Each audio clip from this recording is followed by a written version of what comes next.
ദിവസങ്ങളോളം നിരീക്ഷിച്ച ശേഷമാണ് അർദ്ധരാത്രിക്ക് ശേഷം ഇന്നലെ രാഹുൽ മാങ്കൂട്ടത്തിൽ MLA-യുടെ അറസ്റ്റ് രേഖപ്പെടുത്തുന്നത്. പാലക്കാട് താമസിച്ചിരുന്ന ഹോട്ടലിൽ നിന്നാണ് അറസ്റ്റ് ചെയ്യുന്നത്. ഏറ്റവും ആദ്യമേ വാർത്ത റിപ്പോർട്ട് ചെയ്തതും ആ ദൃശ്യങ്ങൾ പുറത്തു കൊണ്ടുവന്നതും റിപ്പോർട്ട് ടിവിയാണ്. ഏതായാലും റിമാൻഡ് റിപ്പോർട്ടിന്റെ പകർപ്പാണ് ഏറ്റവും ഗുരുതരമായി വരുന്നത്. TV പ്രസാദും സായ്കുമാറുമാണ് ചേരുന്നത്. സായ്കുമാർ, ഏറ്റവും പ്രധാനം രാഹുൽ മാങ്കൂട്ടത്തിൽ സ്ഥിരം കുറ്റവാളിയാണെന്ന് SIT പ്രോസിക്യൂഷൻ കോടതിയിൽ മജിസ്ട്രേറ്റിന് മുന്നിൽ വാദിച്ചിട്ടുണ്ട്. മാത്രമല്ല ഒന്നാമത്തെയും രണ്ടാമത്തെയും കേസുകൾ ചൂണ്ടിക്കാണിച്ചുകൊണ്ടാണ് ഇക്കാര്യം പറയുന്നത്. രാഹുൽ പുറത്തിറങ്ങുകയാണെങ്കിൽ, ജാമ്യം നൽകുകയാണെങ്കിൽ അതിജീവിതമാരെ അപായപ്പെടുത്താനുള്ള സാധ്യതയുണ്ട്. മാത്രമല്ല ഇതിന്റെ അന്വേഷണം അത് മറ്റൊരു തലത്തിലേക്ക് കൊണ്ടുപോകണമെങ്കിൽ നഗ്ന വീഡിയോ ഉൾപ്പെടെ ചിത്രീകരിച്ചിട്ടുണ്ടെന്ന പരാതി ഉള്ളതിനാൽ അത് കണ്ടെത്തുന്നതിനും മറ്റ് സൈബർ തലത്തിലുള്ള അന്വേഷണം നടത്തുന്നതിനും ഒക്കെ ഇയാളെ കസ്റ്റഡിയിൽ ലഭിക്കേണ്ടതുണ്ട് എന്നുകൂടിയാണ് പോലീസ് പറയുന്നത്. നാളെ ഇപ്പോൾ ജാമ്യാപേക്ഷ പരിഗണിക്കാനുള്ളൊരു സാധ്യതയുണ്ട്. ഏതൊക്കെ വകുപ്പുകൾ ചേർത്തിരിക്കുന്നു? ഗുരുതരമായ കുറ്റകൃത്യങ്ങൾ തന്നെയാണല്ലേ?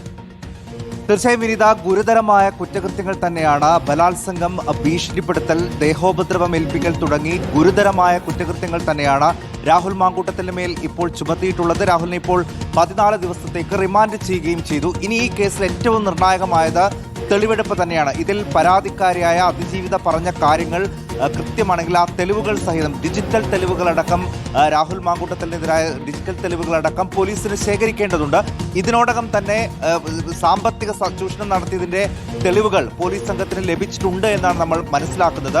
ആദ്യഘട്ടത്തിൽ ഈ യുവതിയെ അറിയില്ല എന്നുള്ള നിലപാട് രാഹുൽ മാങ്കൂട്ടത്തിൽ എടുത്തപ്പോൾ ഈ പെൺകുട്ടി തന്നെ പോലീസ് സംഘത്തിന് കൈമാറിയ മെസ്സേജിന്റെയും ഒക്കെ സ്ക്രീൻഷോട്ടുകളടക്കം കാണിച്ചു കൊടുത്തപ്പോഴാണ് രാഹുൽ ഇത് സമ്മതിക്കുകയും കസ്റ്റഡിയിൽ എടുക്കുന്നതിന് വഴങ്ങുകയും ചെയ്തത്. അതുകൊണ്ട് തന്നെ ഡിജിറ്റൽ തെളിവുകളടക്കം ഇതിനോടകം അന്വേഷണ സംഘം ശേഖരിക്കുകയും ചെയ്യുന്നു. പക്ഷേ ഇതിൽ പറയുന്ന പ്രകാരമുള്ള ബലാത്സംഗം അടക്കം നടന്നു എന്ന് പറയുമ്പോഴുള്ള തെളിവുകൾ അന്വേഷണ സംഘത്തിന് ശേഖരിക്കേണ്ടി വരും. അതിൽ തെളിവെടുപ്പ് നടക്കേണ്ടി വരും. ഇപ്പറഞ്ഞ ഫ്ളാറ്റുകളിൽ അടക്കം അന്വേഷണ സംഘത്തിന് ഈ MLA കൊണ്ടുപോയി തെളിവെടുപ്പ് നടത്തേണ്ടി വരും. ഇനി അതിലേക്കൊക്കെ അന്വേഷണ സംഘത്തിന് പോകേണ്ടി വരും. അതാണ് ഇനി ഏറ്റവും നിർണായകമായിട്ടുള്ള കാര്യം. ഇതിൽ എണ്ണി രാഹുൽ മാങ്കൂട്ടത്തിൻ്റെ ഭാഗത്തു നിന്നുണ്ടായ പീഡനങ്ങളുടെയും എങ്ങനെയാണ് രാഹുൽ മാങ്കൂട്ടത്തിൽ പരിചയപ്പെടുന്നതെന്നും അടുപ്പമുണ്ടാക്കുന്നതെന്നുമുള്ള ഓരോ കാര്യങ്ങളും കൃത്യമായി തന്നെ മൊഴിയായി അന്വേഷണ സംഘത്തിന് ഈ യുവതി കൊടുത്തിട്ടുണ്ട്.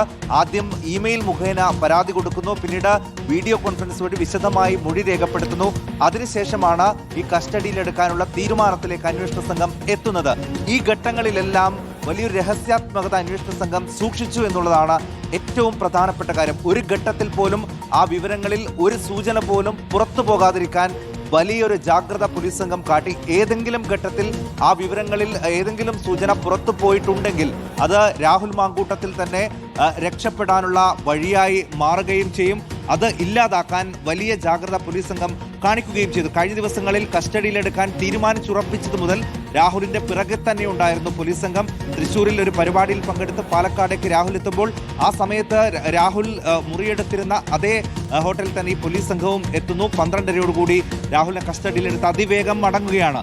രാഹുൽ അവിടെ താമസിച്ച 2002 നമ്പർ മുറിയടക്കം പോലീസ് ഇപ്പോൾ സീൽ ചെയ്തിട്ടുണ്ട്. അത് പൂട്ടി അതിന്റെ കീ ഇപ്പോൾ പോലീസിന്റെ കയ്യിലാണുള്ളത്. സ്വാഭാവികമായും അവിടെയൊക്കെ ഇനി പോലീസിന്റെ പരിശോധനകൾ ഉണ്ടാകും. അപ്പോൾ എത്രയും വേഗം രാഹുൽ മാങ്കൂട്ടത്തിനെ കസ്റ്റഡിയിൽ വിട്ടുകിട്ടാനായിരിക്കും പോലീസിന് അപേക്ഷ സമർപ്പിക്കുക. ഇതിൽ